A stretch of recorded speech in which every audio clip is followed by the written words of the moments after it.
बाबर आजम दोबारा टॉप 5 में आ गए हैं आईसीसी रैंकिंग में। दोबारा से बाबर आजम ने जंप लगाई है, छलांग लगाई है और वो अब आईसीसी रैंकिंग में भी दोबारा से आ गए हैं। तो अब जिसने जलना है, जिसको बुरा लगना है वो लगे, लेकिन बाबर आजम ने कल बेहतरीन परफॉर्मेंस दिखा के दोबारा से आईसीसी रैंकिंग में भी जंप मार लिया टॉप 5 में। इसके बाद जो अपडेट आ रही है हमारे पास वो आ रही है पीएसएल के हवाले से। तो पीएसएल की जो वैल्यूएशन का जो आप कह लें कि एक सिलसिला चल रहा था, जो कंपनी थी ई मैना, उससे जो करवाया जा रहा था वो कंप्लीट हो गया है और तमाम तर जो फ्रेंचाइजीज हैं उनको जो वो चीजें भिजवा दी गई हैं, लेकिन मुल्तान सुल्तान को दाऊद साहब नहीं भेजा गया। देखिए ऑफर लेटर भी पीसीबी ने भिजवा दिया और सारी जो फ्रेंचाइजीज हैं वो भी उनके एक्सेप्ट कर ली हैं, लेकिन सिर्फ मुल्तान सुल्तान रह गए। वो खैर उस पर बात करते हैं, लेकिन पीसीबी ने इसके अलावा जो 2 नई टीम्स हैं उनके लिए 6 शहरों का भी ऐलान कर दिया कि ये, जैसे हमने आपको बताया था कि पीसीबी कुछ सिटीज फाइनलाइज कर देगा और वो फिर भिजवा देगा और फिर जो भी बिड जीतेगा, जो ऑनर होगा, वो उसकी मर्जी है कि वो इन 6 में से किसी भी सिटी को वो चूज कर सकता है, खा वो पंजाब हो या दूसरा सिटी हो। एक तो आपका हैदराबाद है, फिर आपका फैसलाबाद है, फिर आपका सियालकोट है,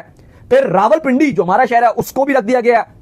ऑलरेडी इस्लामाबाद तो है, साथ रावलपिंडी भी रख दिया गया, गिलगित को भी रख दिया गया और मुजफ्फराबाद को रखा है। अब इसमें बात यह है कि चांसेस तो कम है कि कोई फ्रेंचाइज गिलगित या मुजफ्फराबाद, चूंकि कश्मीर का कैपिटल है, उसको ले। लेकिन अली साहब अगर यह हो गया, किसी फ्रेंचाइज ने मुजफ्फराबाद को ले लिया, तो वो एक और आपको पता है कि वो इंडिया में तो खाली जो सना मीर बेचारी थी, उन्होंने कमेंट्री में खाली ये बात कर दी थी, वो इतना रोला और शोर मचाना शुरू हो गए थे। तो अगर ये मुजफ्फराबाद की टीम अगर आ गई तो एक अलग ही जो है वो कहानी चलना शुरू हो जाएगी। लेकिन बहरहाल पीसीबी ने आपके फैसलाबाद सियालकोट के साथ साथ गिलगित को भी रखा है और मुजफ्फराबाद को भी रखा है। एक जो है हैदराबाद को रखा है, खाली सिंध का सिटी है, 2 पंजाब के हैं,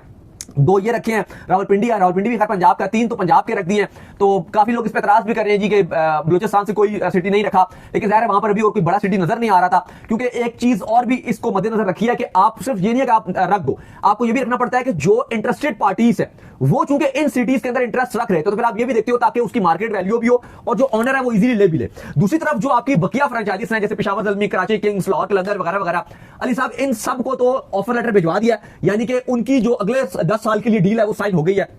सिर्फ मुल्तान सुल्तान को पीसीबी ने नहीं भिजवाया। बिल्कुल जी, मुल्तान सुल्तान के लिए जो ये बुरी खबर है और मुल्तान सुल्तान के फैंस के लिए जो ये बुरी खबर है कि अगर उनको जो इस तरह से ऑफर लेटर जो नहीं भेजा गया तो फिर मुल्तान सुल्तान को अपने जो मामलात है उनको बैकफुट पर जाना पड़ेगा और जाकर उनको अपने मामलात को जो बेहतर तरीके से डील करना पड़ेगा, तभी फ्रेंचाइज उनको मिलेगी। और अगर वो ये सोच रहे हैं कि यार सिर्फ उनसे बड़े इन्वेस्टर जो है पाकिस्तान में मौजूद नहीं है, तो ये उनकी। लेकिन इसमें अली साहब एक और जो चीज है कि आपको ये भी देखना पड़ेगा कि जो मीटिंग थी वहां पर पीसीबी ने इनको बुलाया था, तो जब आपने वहां पर बुलाया हर चीज होगी तो फिर आपको यहाँ पे देना चाहिए, आपको देना चाहिए था हर चीज जो वो मामलात पे एक्यूरेट आ रहे हैं, सिर्फ थोड़ा सा क्रिटिसाइज किया था। अब ये तो नहीं है कि अगर आपको कोई क्रिटिसाइज करेगा, आपसे कोई सवाल पूछेगा तो आप उसको ये सजा दे दोगे कि भाई हम तुम्हारी जो है वही कैंसिल कर रहे हैं मेंबरशिप ही। और अभी तक ये भी आपको बता दें कि ना कोई मुल्तान सुल्तान का जो कॉन्ट्रैक्ट है वो टर्मिनेट हुआ है, ना सस्पेंड हुआ है, सिर्फ जबानी कलामी बातें हुई हैं। तो ऑफिशियली तौर पर अगर आप देखा जाए तो ये बिल्कुल पीसीबी ने गलत किया जब आपने बकिया फ्रेंचाइजीज को भिजवा दिया। और जब इससे अगर आप इस हवाले से अगर आप पूछते हो